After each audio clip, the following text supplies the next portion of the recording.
Hey guys, it's Justin and welcome back to another video. In today's video, let's talk about how it's like buying a home in 2021. Currently, I am trying to buy a home and I am a real estate agent, and I've made 10 offers on a home and basically all have gotten denied other than one that we might go binding today. I've learned a couple of tips and tricks to make sure that you guys get your offer accepted in the first or couple of tries. Let's get right into it and let's talk about the first one, which is getting pre-approved and getting conditional approval. A lot of you guys will know what pre-approval is, and some people might ask, Hey, what's the difference between getting pre-approved and pre-qualified? there are two differences. Pre-qualified means that you went onto a website or you've just basically talked to somebody and put in basic information, right? Nothing that's on your bank statements or on your tax forms. Just saying, hey, I make around $80,000 and then I've got this much amount of debt and this is how much I have saved up. And then they'll get you a pre-qualified amount.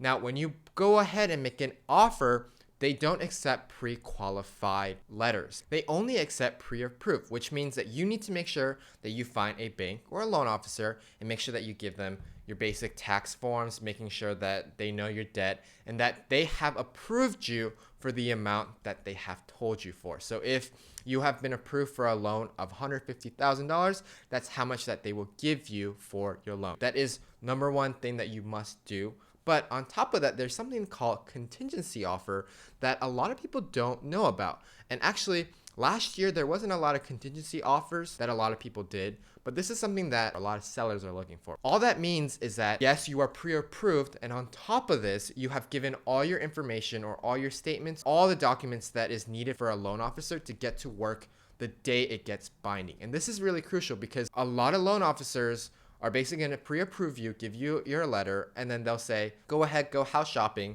And after that, if they have no word, then that's it. But if they say, hey, I found a home, we got to get our loan approval done right now, then they start putting in the documents, this and that. But if you've sent in all your documents beforehand, then the moment you guys get binding, that the seller will know that, hey, this person is serious about purchasing this home and that he is financially ready to go ahead and get a loan approved. So that is something that's really important. If you guys can get a conditional approval, get it. If not, get at least, this is the minimum, get pre-approved. And that's something that you guys have to remember if you're buying your first home or your second home or your third home. The second thing that I want to talk to you guys about is making sure that your first offer is the best offer. Last year, what you guys could have done is basically lowball the seller and then start your negotiation there and make your way up into the middle ground or whatever you guys set your price on and go ahead and get your offer accepted.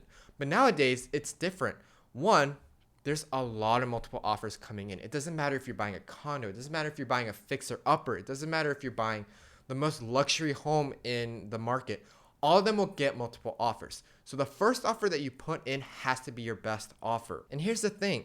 A lot of seller agents know that they're going to get multiple offers. And so they're going to wait it out. So once you put in your offer, that doesn't mean that the seller will say, hey, I'm going to accept or deny in the first day or two. Because they know that they're going to get multiple offers these days, is that they will respond back in 2 days. As buyers, we have no controls, and buyer agents have no control over this other than making sure that you put a time limit on the contract, on the limit of the offer. But that's it, guys. Like, you have to make sure you have the best offer on the first try to make it a pleasing for the seller to accept. Because if not, they'll wait 2-3 days until they get a better offer and they'll tell you, hey, The seller has accepted a different offer. so if you're waiting around 2 days, that sort of tells you guys that your offer wasn't as strong as you guys needed to put in. I know a lot of people like to negotiate, or maybe some people don't like to negotiate, but in my case, as a real estate agent, I love to negotiate. I'll negotiate anything in this world. But in this market, you really can't. And so I basically have been offering what the purchase price is or a little less depending on if I think that I won't be making any money on my investment properties. So you guys have to make sure that your first offer is the best and making sure that you give them everything on the table at first. All right, guys, the third thing that I want to talk to you guys about is trying to get a conventional loan and not a VA or FHA loan. And here's why. A lot of people will disagree or agree on this, but I'm a firm believer that right now, a lot of sellers are only looking at conventional loans because conventional loans tells you that the buyer is financially ready, has a good credit score, has a lot of money that's saved up for this home, and they're ready to act. When you have an FHA loan, you only have to put 3.5% On top of that, there is a lot of loan process that goes through. So it might take a little longer if you're going through the route of FHA loan or VA loan. And the seller will also know that hey, the buyer might not have a good credit score or this and that, depending on what it is. That might not be the case. Maybe you're trying to house hack and you're trying to do an FHA loan and buy a duplex. Regardless of what the case is, a lot of sellers are only looking at conventional loans because it tells you that the buyer is ready and they have the means and the money to get it started and have the loan approved. So if you can, go ahead and get a conventional loan. I know a lot of my clients have been denied a conventional loan because maybe their credit score isn't good. They don't have this requirements or this and that. And this is what I tell them. Okay, how many times or how many loan officers or banks did you go to? And they say, 1. Here's the thing. I recommend them 3 to 5 banks or loan officers. And they go ahead and said, Oh, well, I only contacted one because I thought that was the best one. here's the thing. When you guys go negotiate, do you only go to one place? You know, when you guys go buy a home, you look at different comparable of homes and you know exactly in that market how much that house should cost. Getting a loan is the same thing. Going to the first place is not the best choice. You have to shop for your loan. You have to go to one loan officer and be like, okay, what is the best you guys can offer? Currently, I got a conventional loan. Right now, rental properties, you have to put 25% down. So I'm putting 25% down. And the first loan officer I went to, they approved me for 4% interest rate, which is really crazy. And I believe it's because of my young age that she gave me 4%. I went to the second one and I got 3.625 because I knew this person. I knew that they're going to do a good job and he knew that I was going to get the loan approved and I was going to do everything I can to make sure that I close on this house. So he gave me an offer 3.625 interest rate, which is almost 0.4% lower. And so I make sure that I did my shopping to make sure where I can get the best ones, or if I was looking at getting a conventional loan, what this loan officer could do for me versus this one and this one and this one. And if by any chance you can't get approved for a conventional loan, look for more people. There are loan officers or banks that are willing to give you a conventional loan. They need to make money, so they're going to want your business. So go haggle, go make sure that you can do whatever you can to get the best deal as possible. All right, guys, the fourth one that I want to talk to you guys about is really important. Actually, the fifth one is the most important, so I would stick around to the fifth one. But the fourth one that we're going to talk about is taking a lot of contingencies away. Now, this is something as a real estate agent and a buyer that I really don't like to promote, but you have to do it in this market. When I made my first contingency offer on my first rental property when I was home shopping, I put a lot of contingencies because I wanted to make sure that this was done. We're going to make sure that everything will be set by the time I get into the home and then I have to do my renovations. But here's the thing. Sellers don't like that because, one, a lot of sellers these days are selling as is, which means the seller is not going to do any repairs. Whatever the condition of the home is, that's what you're buying. It's plain and simple. They're not going to do anything. They're not going to give you money up front. No repairs will be done. Nothing.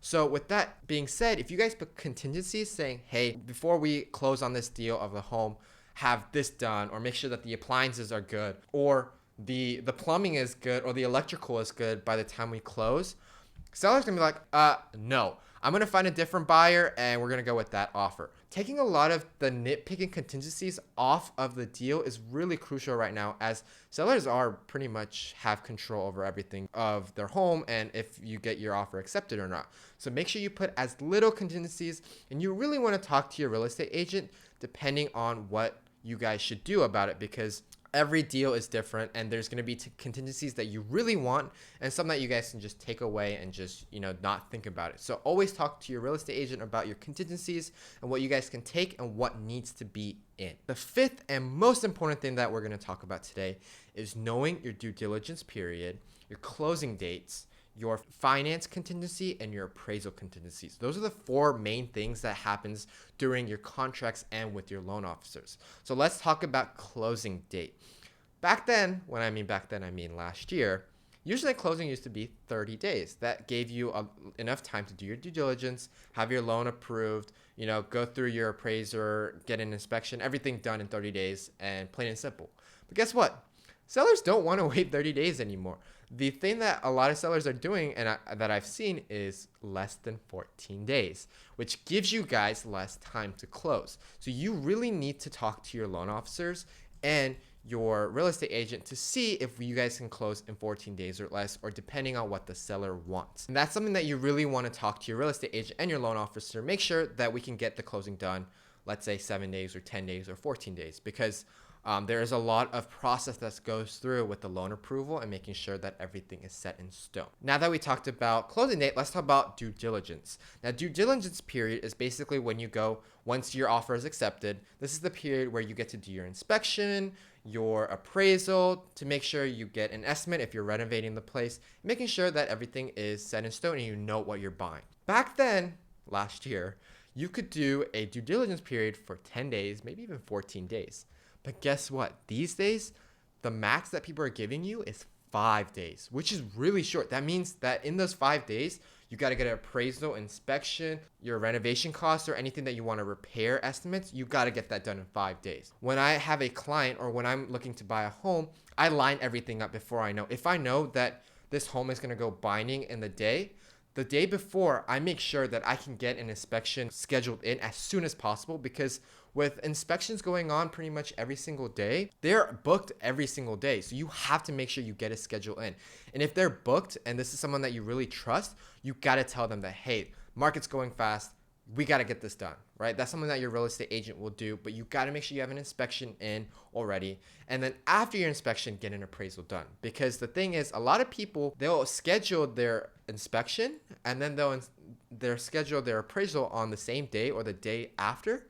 But after you do your inspection, you'll figure out that, hey, there's a lot of things and I got to back out. But if you've already scheduled appraisal, that means that you'll have to pay that fine regardless of if you do an appraisal or not. So make sure you get your inspection done first and then your appraisal. The two other things I want to talk to you guys about is the finance contingency and the appraisal contingency. A lot of buyers don't know about this, but finance contingency tells you that in a certain amount of days, I have to make sure that my loan gets approved. And usually back then used to be 20 days, 30 days. But now people are looking for literally 0 to 14 days. You need to know that your loan gets approved. And that's something that the loan officer has to work on. And if your finance is very good, then you don't need to take a lot of period on this because you know that you'll get your home approved. So sometimes it might not be the best idea to get to the max pre-approval. So if you get approved for 400,000, it might not be the best idea to get a home that's 400,000. You might want to look a little less so that you know that your finances are good and then you will get this loan approved. On top of that, there's something called appraisal contingency,